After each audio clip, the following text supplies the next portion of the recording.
Hello again, everyone, and welcome back to another episode of a Burlingame It's a Small Town podcast sponsored by the Burlingame Historical Society.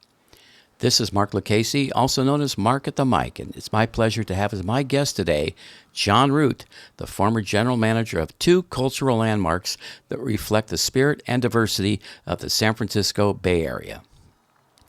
From the Grand National Rodeo to concerts, sporting events, boat shows, the ice capades, political conventions, and so much more, this iconic landmark venue is known as the Cow Palace, located at 2600 Geneva Avenue in the heart of Daly City. The other landmark is the only venue accessible by all local major freeways. Over the years, it has evolved to become the Bay Area's top destination for consumer and trade events, meetings, festivals, corporate events, sporting events, and is home to the San Mateo County Fair, which celebrated its 90th anniversary last year in 2024. This iconic landmark venue is, of course, the San Mateo County Event Center, formerly known as the San Mateo Expo Center, and is located at 1346 Saratoga Avenue in San Mateo. During John's time as a general manager, he served the community in a number of roles, including Burlingame Elementary School District Board of Trustees, San Mateo County Board of Education, San Mateo County Civil Grand Jury, and John is a founding member of the Burlingame Library Foundation. And folks, this list goes on and on. John and his wife, Carolyn, have lived in Burlingame since 1977. They are the parents of two children, and they have two grandchildren. And now my conversation with Rootin' Tootin' John Root. John, welcome to the show. Thank you. Thank you very much. Absolutely. The great John Root sitting across from me. This is terrific. Sounds great. Let's see. All totaled, you had about 27 years between the Cow Palace and the Fairgrounds, right? The event center. I would say so, yes. Yeah.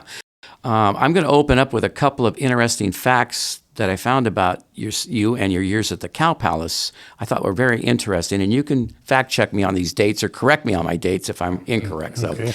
From 1965 to 1968, you were a parking lot cashier.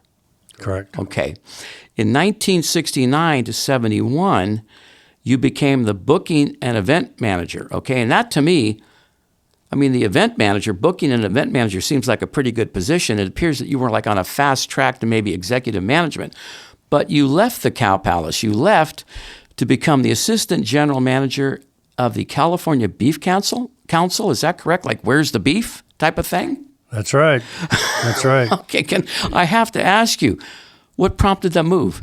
Well, I think that event manager Booker was an incredibly intense time and commitment to hours. It was nonstop every day of the week. Are you telling me it was more than 40 hours a week then, or what? Oh, absolutely. Yeah. Absolutely. And I just thought I probably ought to move. Right. And I got this offer, and it was a good job. Just tell me a little bit about it, because, being in the supermarket business for so many years and dealing with the Beef Council, et cetera, where were you working out of? Where did you go to? Well, we were down in Redwood City, and then actually the office was moved to Burlingame, but it's a marketing arm of beef producers. Right. And it's known as a checkoff, and every head of cattle that's sold, the Beef Council got 10 cents, I think. Yeah. And the producers at one time had voted for it. So it's marketing beef. Yeah. And you were there for, a couple of years, I guess? Oh, maybe 4 to 5. But then you came back to the Cow Palace. Yes. Why? Well, there was an opening. I know. That's really but why. But you thought maybe, but what about getting back into too many hours and all that kind of thing? Well, I don't know. Yeah. I set that aside, I guess. Okay. So you're back at the Cow Palace working out of Daly City, right? Okay. Were you living in Burlingame at that time? Yes. We moved to Burlingame in 1977. Right.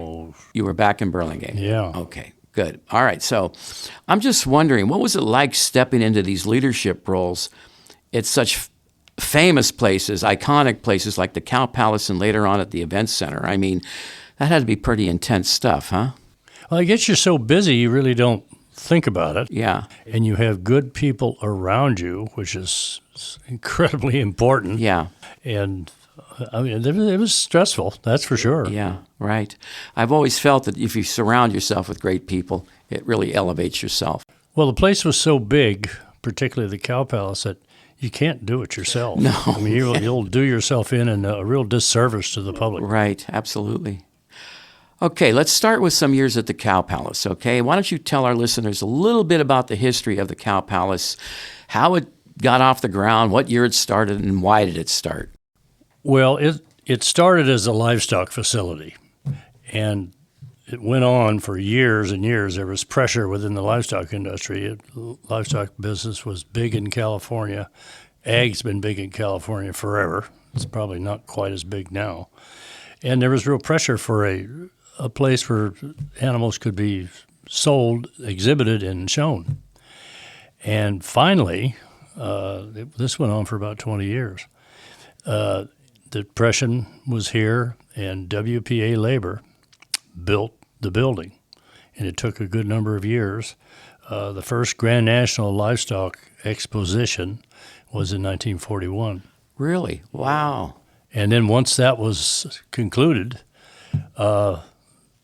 Japan we entered the war. Right, so... And the Army took it over. And what did the Army do? They housed soldiers or They something? housed soldiers there. They did all sorts of things there Right. because there was about 80-something acres, Yeah. plus the building. Yeah. And then the next Grand National Rodeo and Horse Show was in 1946. But that wasn't the first one, was it? The first one was prior to the war? 41. 41. 41. And that's what it was really for, was originally Yeah. for the... And Yeah. that's how the name, the Cow Palace, came about? Or what? Well, I'm not sure of the exact story, but the Okay. story that I've heard is that the Examiner said, here's people out of work, they're starving, Right. and they're building a palace for cows. A palace for... that's really cool. And that's the story. Yeah. But it was putting people to work. Well, it absolutely was. Yeah. And it's a massive building. It's bigger in some respects than any arena that's built today. The floor is so large. It's much larger than most buildings, arenas now. Yeah. The drawback is the shallow seating. It rises more slowly than an arena, which is quite steep. Yeah. If you were going to fill it and you could seat people on the arena floor and then going up in the seating, how many would it hold? I think in total, when there's a one stage, say an end stage, close to 17,000. Yeah, that's a big house. Close. Yeah. It started out with wooden seats. Yeah. Most of the wooden seats were replaced years ago, but the new seats were bigger. So they lost space. Is that what you're saying? Yeah, a they little lost bit? some Yeah. seats. Yeah. Yeah. Okay. All right. I'm going to read a little bit about and talk. I'm sure there's some of our younger listeners, if I have any younger listeners, aren't really acquainted with the Cow Palace and all the venues that have come through there. So I'd just like to read off a few because I had forgotten and had been to many of these, but I had forgotten about them, right? So the Cow Palace has such a rich history in sports, concerts, political conventions. But it also, like I said, it had the Grand National Rodeo. The Beatles were there, but other concerts provided by Bill Cram, Prince, Elvis, Neil Diamond, John Denver, just to name a few, and the eccentric motorcycle daredevil Evel Knievel, right? And his famous jump across the arena. Is that, Yes. That's quite a jump, right? I can tell you a little story. And about you that. will in a moment. Okay. It also housed the San Francisco Sports and Boat Show, Disney on Ice, the Ice Capades, and was that the beginning of the Zamboni ice machine? Is that when that came Years out? and years and years ago, before there was an ice floor, and they brought in a portable floor, a tank, which it's called. Sonia Henney, world famous ice skater, was there for several days. Right. And Frank Zamboni, who invented the Zamboni machine, brought his machine up from Southern California, and he was resurfacing the ice with his experimental piece of equipment, the Zamboni machine. That's really cool. Yeah. So there was an actual guy, Frank Zamboni. Frank Zamboni, I didn't meet him, but I met his son. He actually gave me a Zamboni cap, which I'm very proud of. And you still have it? I do. Good for you. Okay. So in addition to the ice capades, which I mentioned, there was roller derby featuring San Bruno's own Ann Cavallo. That's right. Yeah. Big time wrestling with the great promoter Ray Shire. Roy Shire. Roy Shire. Thank you. Thank you for that. Oh, I'm thinking of Ray Stevens, the wrestler, yeah, right? he was there too. Yeah. The Ringling Brothers Barnum Bailey Circus, the Golden Gate Kennel Club Dog Show. Is that still there? The dog show, does that still go on, you think? I'm not sure. Yeah. If it is, it's in a real diminished.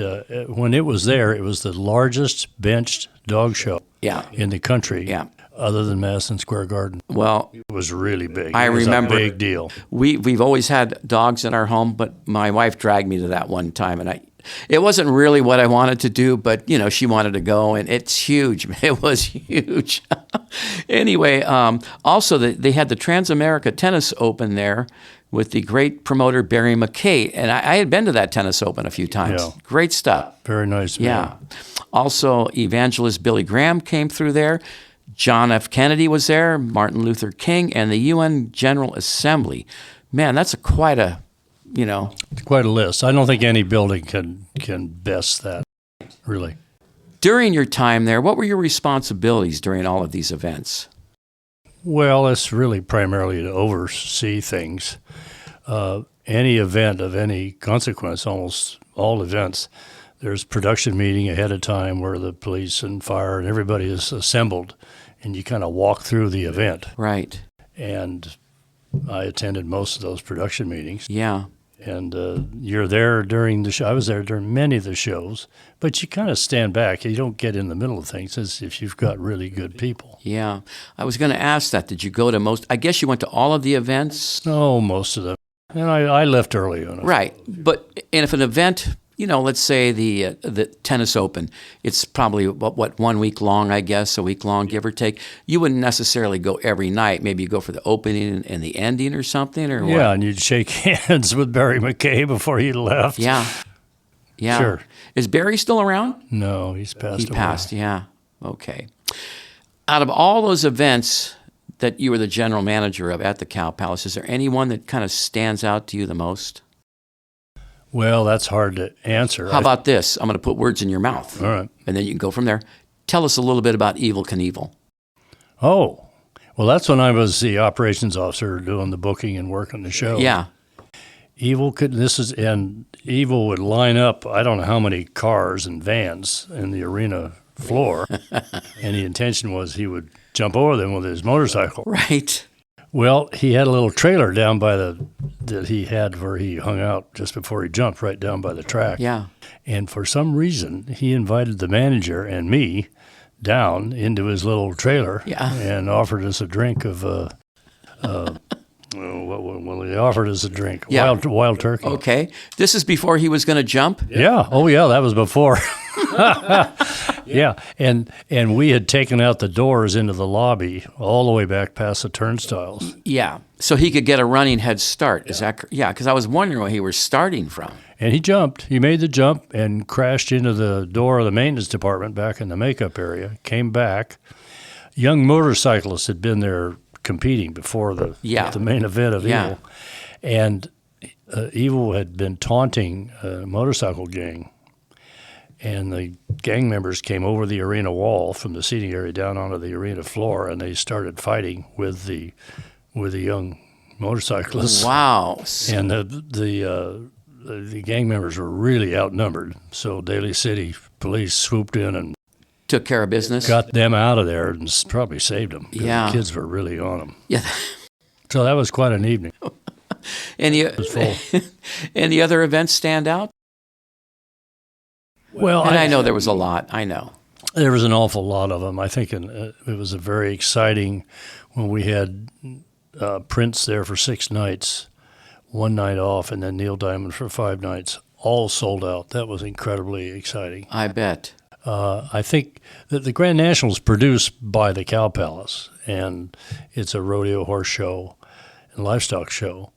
But it has special events, and every few years we would have Royal Canadian Mounted Police with their horses, wow, flown down from Canada And it was the L.A. County Fair and the State Fair and us, I think, contracted together to get them here.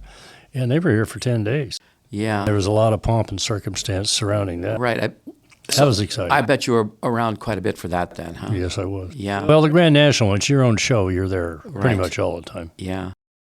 What about some celebrities you met over the years? I didn't meet very many. They don't want to meet the manager particularly. I did get to know Jerry Weintraub that represented Neil Diamond and John Denver, and he brought me back along the end. His wife was there, Right. and with Neil Diamond, so I got to meet him, and a few others, but not too many. Well, you have that great wall in the back office or something where everybody signs their names. There's a kind of a story. There is a story. I had been trying to persuade Mitch Postal, that runs the county museum, to come up and take a look at the box office, but also just to get involved with the Cow Palace history, because I was afraid things are going to start disappearing over Right. the years. Well, he came up. I won't make this story too long. And he looked at the wall and his eyes lit up. Well, the whole back wall of the box office that any ticket purchaser could see were all the signatures from people that had been there all the way back to Art Linkletter. Man. And he was so excited about that. Well, the upshot of it is the Cow Palace has been been an exhibit at the museum in Redwood City for a couple of years, and it's going to be closed in November. Yeah. I was going Part of the wall is there. to save that for the end of the show, Sorry. but let's talk about it for a minute Yeah. because I now have visited a couple of times, most recently just last Friday, and I really took my time with it and took some pictures of things. But one thing that I noticed when I walked right in, there's a collage of photographs, and I think I saw a very young John Root in many of those pictures, right? did. Yeah. When I left the Cow Palace, Hal Randall, who was our photographer, Yeah. presented me with this collage. Yeah. I guess you could call it black and white. Right. And it's big. It's about 3 feet It's wide, big, 2 feet high. and there's a lot of pictures on there. But I took my time with it because I didn't have to worry about anything, and I found quite a few of you in there. It's pretty cool. Yeah. The whole exhibit is pretty cool. Yes. Why wouldn't they just leave it? Why it's going to be through November or through October or something like that? Yeah. November 9th, I think, is the last day. Yeah. I'm not sure, but I think in the world of museums, you have rotating things over. exhibits. Yeah. They're building that big addition to the facility in the rear of the building. It's a carriage museum, Wonderful. and there's going to be connections to the regular building. Yeah. And I think they need that space, frankly. Right. Because there's another little section upstairs of the museum that they gave the Cow Palace, but it doesn't do it justice, I don't think. That's the Innovators Gallery. That's going to be there 10 years, and the Cow Palace is there along with innovators in San Mateo County. I actually wrote down some of the names. Okay, you have some names for us? Sure. The Cow Palace person that's featured as one of the exhibits is Ed Duran, and Ed Duran was there for many, many years and innovated. You got the soft seats in, the ice floor, all sorts of things, because that was really a barn. Certain people still call it a barn, but it really was a barn then. So he's been featured in all the things that he has done. But Paul Cook with Ray Kim, T. Jack Foster, David Bohannon, Frank Geller. Foster is Foster City, right? That's right. Yeah. Gordon Moore, Intel, Tom Siebel Systems. Right. All of those players that have been in San Mateo County are featured in this really grand exhibit. And they've got a theater and there's videos in there, and there's a 10-minute video of the Cow Palace is included. Which I watched, which was excellent. Oh, you did? Yeah, Oh, I good. did. Oh, yeah, absolutely. Good. Yeah. And you mentioned Bohannon. He, of course, was a great real estate developer, I think. Most notably, Hillsdale Shopping Center? Shopping Center. Yeah. T. Jack Foster, Right. Foster City. Yeah. He's featured. So it's worth a look. It really is. Yeah. No, I think it is. I think if the folks listening here, if you haven't been down to that San Mateo County Museum, Historical Museum, you're missing something. It's pretty cool. Yeah. Yeah. Most of those events that I mentioned earlier, all the things going on, most of those have moved on now. What do you think the reasons for the decline were? Well, things just evolve. If you think of I've been thinking about this. If you think of any event, the circus is gone. the Ringling Circus is pretty much gone, period. It didn't just leave the Cow Palace. Yeah. Left everywhere. Things evolve. There are not the concerts in arenas that there used to be. There are some, but there are not a lot. There are not a lot. Yeah. And and promoters that promote shows like the San Francisco Sports and Boat Show, that thing was massive. That was the largest boat show in the country for 30 or 40 years. I never had a boat, and I never really fished much, but I would go every year. Sure. Okay, because it was fun. Well, Tom Rooney sold the show, And the next people didn't do a very good job. They watched their bottom line more than they watched their promotion. Right. And that collapsed. Has it completely gone? Is it around anywhere now? Did you know of? I don't know, not that boat show. Yeah. There may be some small boat shows. Right, but nothing that large. But things just change. The arena activity is very different now. Did you face a lot of competition from the Oakland Coliseum and the San Jose Shark Tank? Is that what they call that? Well, the Cow Palace was there before either one. Right. But as they came along. We competed with the Oakland Coliseum.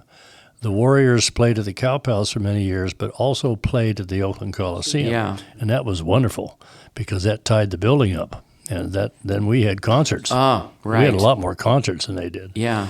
And then, we were worried about the San Jose Arena, but that didn't really affect us very much. Yeah. But sure. Right. Yeah. Okay. All right. There's been some talk or debates, I guess, about maybe redeveloping or even tearing down the Cow Palace. How do you feel about that? Well, I think it would be a shame for that to happen. The current manager is really talented. She's very sharp. She has really improved the way it operates. She's connected back into the community more than I ever did, or probably any manager has ever done. So there seems to be a lot more support than there was in the past. But it's owned. The state of California owns the Cow Palace, so it isn't that easy to do away with it. Right. There was efforts years ago to do away with it, but actually Governor Schwarzenegger vetoed the bill. Really? Yeah, but it was built by It's an artifact. I get it. And I think you've got to really think long and hard before you get rid of something like that. Because it just once it's gone, it's gone. Yeah, right. It just seems like there's this whole thing about housing and developing homes, et cetera, et cetera. Yeah, and I think they've got 65 acres now. It's a lot of homes. There is, I believe, and I'm not privy to much of this, but there's discussion about preserving the arena, but somehow being able to develop some of the land around it. Yeah.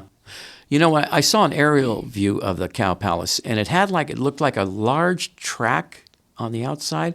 Was I looking at not paying attention or not know what I'm talking about or what? No, there was a dog track which turned into the movie theater right adjacent. Really? To the Cow Palace, but that was Sayufi. When you say dog track, you mean a dog racing? Dog racing, evidently, years ago. Yeah, a long time ago. Interesting. The Cow Palace, it really sounds like a fun, hardworking, energetic place to work for. Why did you move on? You put 12 or 13 years there. Why would you move on? Well, Dave Nichols. Yeah. I don't know if you knew Dave Nichols. I don't think so. He's passed away now, but he was county manager, San Mateo County manager, and he gave me a call. Very soft-spoken guy, but very extremely persuasive. And I ended up with, hopefully, fewer hours to work and a little more money. Okay. And frankly, after... And closer to home, I guess, huh? Yeah, a little bit. Yeah. But after X number of years there as a manager, almost 12 years, I was ready for a change. Yeah. Okay. So why don't we do this? Why don't we talk about the event center? Yeah. Or the expo center, or some people just call it the fairgrounds, right? Seems like it has a lot of different names. Well, they do. It is, it was the event center when I was there, right? Yeah. But prior to that, it was the expo center at one time, right? Expo center. Yeah. But I also hear people call it the fairgrounds. In fact, my notes here say, let's start with the history of the fairgrounds. Right. Okay. Why don't you tell us a little bit about the history of the fairgrounds?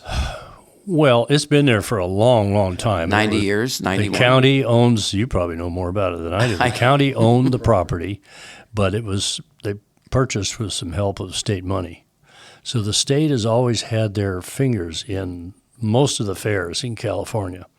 And if you're going to have competition, whether you've got jams and jellies or knitting or whatever you're going to exhibit, those are state rules. So they're certified by the state, really prescribes, with fair input, all the rules for exhibitors during the fair. Okay. So there's that constant state connection. Right. And the fair has evolved over the years. I remember one of my initial experiences was meeting with a bonsai association that had some things they needed to get done, and I guess they hadn't been very happy before my arrival. Right. And I don't know if I made them any happier.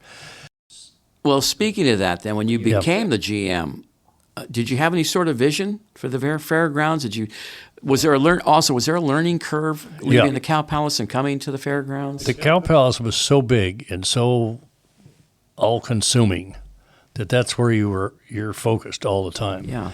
When you get to a community event or a community facility like the San Mateo County Fair, there's a community to deal with then. So I became active in the chamber, and you get to know the council, and I was really involved in things down in San Mateo, and the Board of Supervisors participates in the hiring of the manager. So it was very different for me than my Cow Palace time. Yeah. And so the fair is really supposed to reflect what's going on in the community. You get a lot of input. There's a lot of ownership in this county for what goes on there and the county fair. Yeah. Why do you think it was moved from August to June? Well, we had to stay with August because we were a racing fair, and our racing was conducted, and all those dates are sanctioned by the horse racing board, state horse racing board, and we were given August dates. So we had to race during the fair. Okay. That's when the fair was in August. So after Bay Meadows went away, it was open to any kind of yeah. And when schools, before the track went away, when school schedules changed, it was even rougher because school was back in session. Got it. In August. Right. So then the fair can be conducted in June. Speaking of the Bay Meadows, were you involved with Bay Meadows, or was that under separate management? Oh, that was separate management. Yeah. We shared parking. It was our parking, but under long-standing rules, we could use their parking. Right. They could use ours. Yeah. And it was just who got there first during the day. Yeah. So you got your event scheduled early enough so you could fill up their portion of the parking lot. Yeah. That's private information. Yeah. Well, now we made it public. Okay, but that's good. As the fair came through, the carnival and all of that, did you see the same kind of people every year? Or the guy that ran it, was he the same guy every year, or was it a different guy? The guy that ran the carnival? Yeah. Well, the carnival went out to bid, so you didn't have the same carnival every really? year. Yeah, we did. Yeah. And you deal with the owners of the carnival. Right. Whoever happened to be the owner of that particular carnival. Yeah. Yes. And let's say the carnival was going to start August 10th. How, would they get there like a week or two ahead of time, or what? Well, they've got to store all that equipment somewhere. So if they're not coming directly from another fair right there, they need a place to keep their equipment. So their equipment could start showing up with our permission, a couple weeks early. Yeah. But they need 2 or 3 days to set up. Right. A lot of moving parts. But the community connection was big for me. But my other concern was year-round activities. There wasn't the focus on year-round activities that I thought there really ought to be, and I think the Board of Supervisors Can you felt give me that an way. example of something like that? Well, the big show that was there was Semicon, a gigantic show, and the big exhibit hall that's there now, 100,000 square feet, was built by Semicon. And the fair, we had to pay a small amount of money each year to get the building paid off, but Semicon pretty much built that building. And Semicon would have what? John, you got to work with me a little bit. Just because have a microphone in money, I'm not smart. What does that mean? You had the tech guys come in, or what? Yeah, it was the semiconductors. Yeah. Semicon, that was the largest show that San Mateo had. But it's no longer, they don't have that come in anymore? It isn't, and I'll be a little bit political here now, but there was a lot of upset. Semicon wanted another building there. They wanted to expand. Wow. And there was a lot of community concern. Let's put it that way. Can I ask why? What's the concern? traffic, I guess. Oh, okay. And the idea there would be more shows there with bigger shows. Uh-huh. We had a big parking lot. But they must have paid a big rent. I mean, they renting, right? Oh, yeah. Or Sure. Pay a big fee. Yeah. But what happened is at Semicon, these promoters are always looking around. And they were looking around, and they moved to Moscone Center. Oh, right. And unfortunately, Mayor Agnew said, this is the biggest piece of business we've ever got. Right. This is my editorial part of this. It's okay, and I like that. Yeah. So we lost it. But what we had gained was this 100,000 square foot building, which is now really it's just wonderful because you can accommodate shows that we never would have been able to accommodate. So give me an example of I know you've been away, but what's going on there now? Like, what are they bringing in, or what did you bring in when Semicon left? Well, we had year-round. We had the gem and jewelry show, for instance. Very different than Semicon, but it filled that building. Really? And it filled the building Fiesta Hall next to it. So the gem and jewelry store would be guys that purchase things, or what? It was retail sales. Yeah, but like wholesale vendors would show up, or what? Yes. Okay, and you could go there and maybe buy a watch or a ring or something. So this building, So this building opened up a whole new market. Right. San Mateo hadn't had before. Yeah. And I mean, there's a lot of exhibit space there. I mean, it's big. Well, give me a couple of other. So you were there. You had Semicon. You had gem and jewelry. Well, there was another boat show. There was a Hillsboro Antique Show, which expanded into that building. Yeah. And I don't know if Hillsboro shows are still there. Frankly, I focus on other things now. What about? I think I sort of remember one, garden and landscape or something like that. Yep. Yeah. Filled the whole building. Yes. Wow. And there are other spaces, so you could have 2 or 3 shows going on at once. Right. Which is kind of neat, actually. So, like I asked you about the Cow Palace, you must have attended quite a few of those things then, right? I did, but frankly, there wasn't the pressure.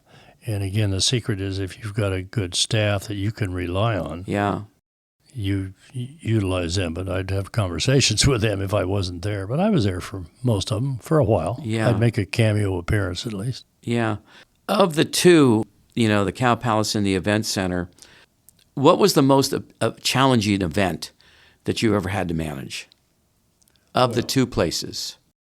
Well, I'm not going to answer that question directly, but producing the county fair, and you've got to make sure you've got right people that are kind of with the program and are current when you put a fair together. The same applied to the Grand National because there was a horse show and livestock show combined. Right. And it was our show. It's very different than booking a show when you do it yourself. So producing those two shows, and I had a title, but I wasn't producing the shows. I was supervising. Yeah. But they were very involved. Absolutely. And I think one of the keys to making a show work or a facility is that the managers stay pretty current, but that you employ people that are really kind of with the program. Yeah. I mean, concerts, we were booking, but we had somebody that kind of knew what was going on. If it relied on me, Lord knows what would have happened. Yeah.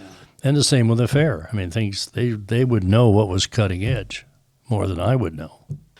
So speaking of the fair, which used to be in August, is now in June, do you think it still gets the same kind of attendance that it used to get?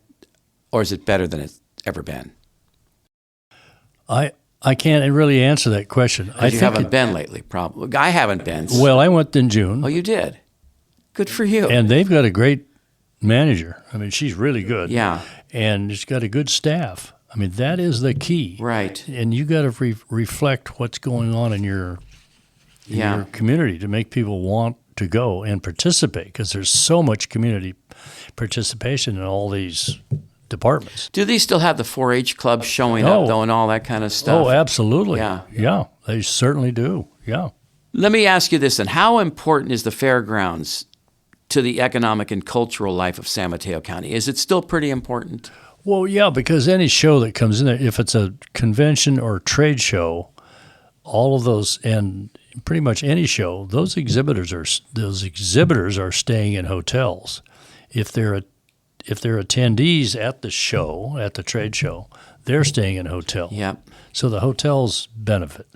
And the head of the county convention bureau, he's always around. You see him there. He's keeping track of what's happening. So they're very interested in that. Yeah. People often see big events like the fairground, like the fair, right? And the what'd you call it? The electronic thing, the tech Semicon. Yeah, semicon, right? But they don't really know. The public doesn't really know what goes on behind the scenes. Can you give me a little behind the scene look at everything and how? As I said, you've got to have people that know what's going on today, not somebody who's been around a long time like the manager. You got to have really current people. But every show at the Cow Palace and in San Mateo, we would have a production meeting before the show. Mm-hmm. The promoter is there, security is there, many times the police are there. So you had a pretty good group of people to talk, go over everything. Yeah. And something else, and one of the responsibilities, and I don't know what the term would be, but when people come to a show, they want to feel they're assuming they're going to be safe, they're going to be protected, and the show will go on. Right. And one thing I learned at the Cow Palace years ago is that money, when you buy a ticket to a concert, that's your money until that show shows up on the stage. And they're relying on the facility to kind of screen who gets in there with their show. Right. And they, in fact, will produce. And sometimes, if you aren't careful, or if you've got a promoter that's other than grade A, you can end up holding the bag and your customers will be very unhappy. And that was the benefit of Bill Graham handled most of the concerts. Yeah. And he was tough to deal with, but you didn't, as a group, you didn't fool around with him. Right, because he knew what he was doing and he'd put on a show. That's right. Yeah. All right, so speaking of that, how did you handle crisis management? And what I mean by that is, okay, Neil Diamond is going to be playing tonight at the Cow Palace for the next 5 nights, but all of a sudden you get a phone call, Neil is sick. He's not going to make it. What happens then? I mean, is there an act that comes up behind it, or is it just, sorry guys, shows have been canceled, or what? Well, if you've got a good promoter, that just almost always is not going to happen. Uh-huh. And I can remember Stevie Wonder was going to be there, and all of his equipment was in the snow up in the mountains, wasn't getting there. So it was a weather condition. And yeah, and we kind of babysat Stevie Wonder and just kept the public informed. Right. And if you have to cancel a show and give money back, there's procedures. They're not very pleasant ones because you don't know. The box office probably does not have much.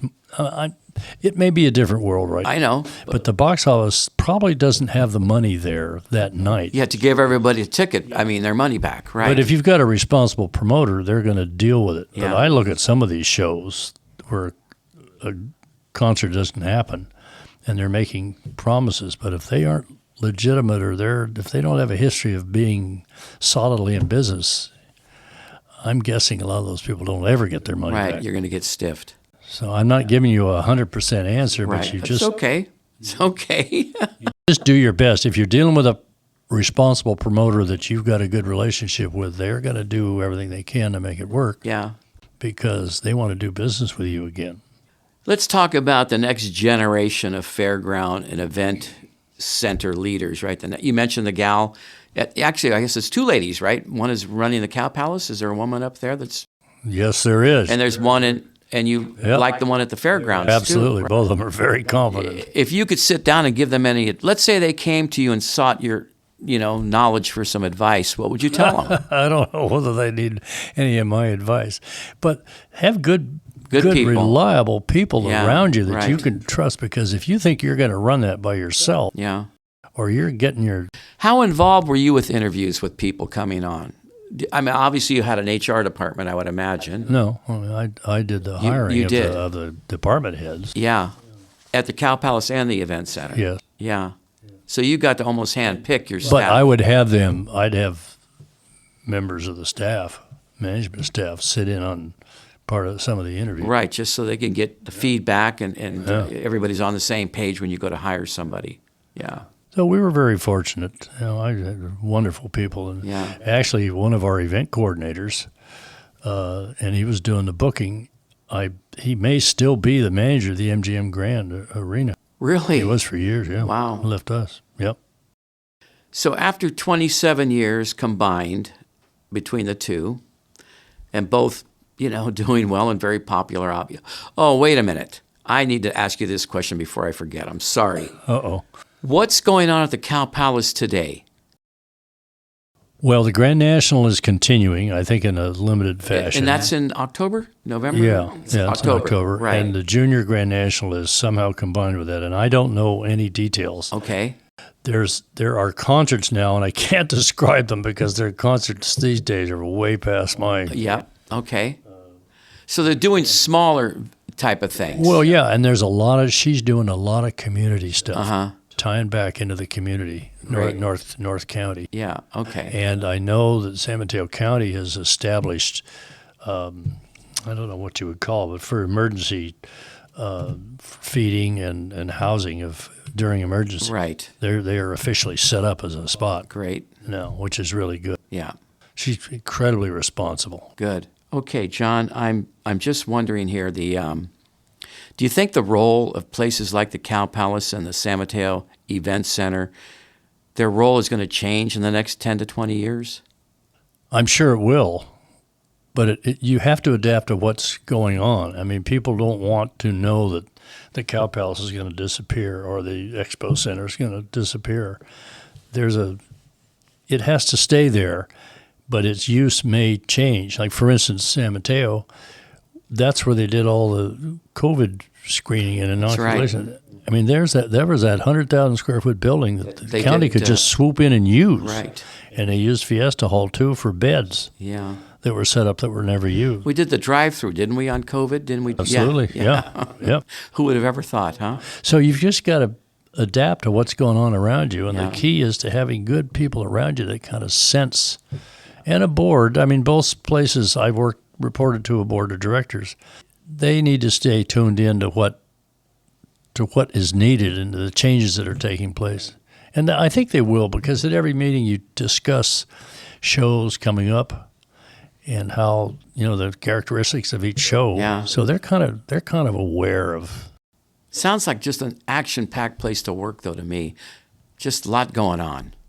A lot of parts and all that, I thoroughly enjoyed both jobs. Right, and now let me ask you the question. And I left on my own, both of them. And that's always a good thing. But let me ask you, I wanted to ask you earlier, and I got distracted. After 27 years of running both, most recently the Event Center, why did you leave? Why did you retire? Oh, I think I was old enough to retire.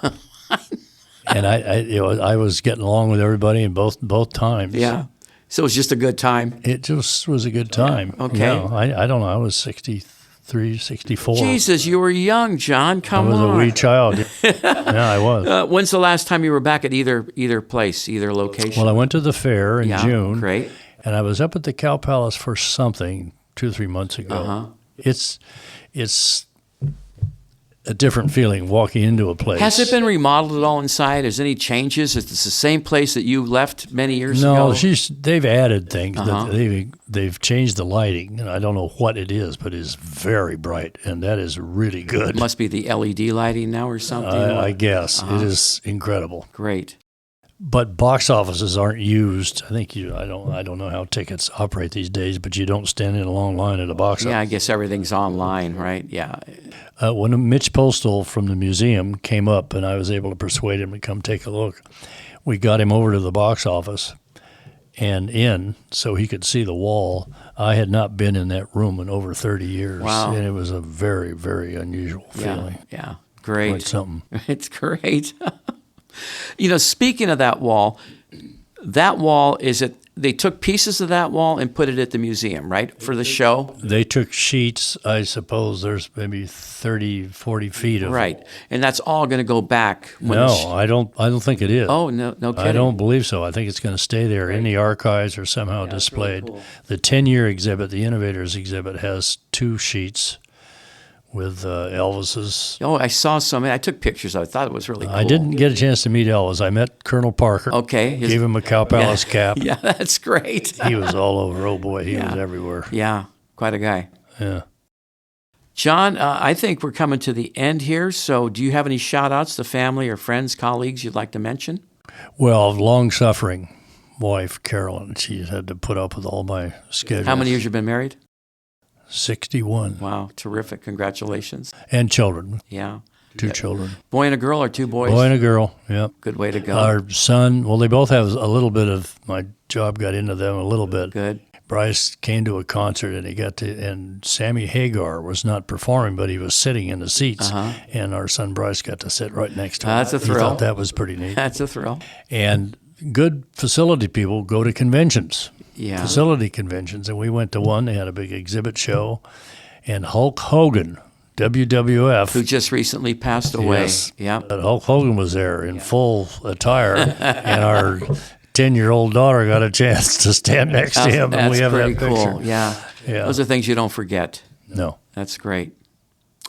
John, we've come to the end. Thank you for being on the show today. Great. I've enjoyed it. Thank you very much. I'd like to thank longtime Burlingame resident John Root for being my guest today on A Burlingame. It's a small-town podcast sponsored by the Burlingame Historical Society. If you have a chance, please visit the San Mateo County Historical Museum located at 2200 Broadway in Redwood City, and while there, check out the Cow Palace exhibit on the main floor and so many other interesting historical attractions. Thanks to my Minister of Podcasts, Mike Nagler, Executive Producer Shelby Lucchese, my Director of Marketing, Adrian Lucchese, and original music by Bray. This episode was written, produced, and edited by Mark at the Mic and recorded on Wednesday, September 10th, 2025 at the Burlingame Public Library. The Burlingame Historical Society copyrights this podcast, and no part can be copied and replayed without the written consent of the Burlingame Historical Society. Be sure to look for my next episode when I sit down with Todd Lindstrom, the biking Pied Piper of Burlingame. So until next time, everyone, see you around Burlingame. It's a small town.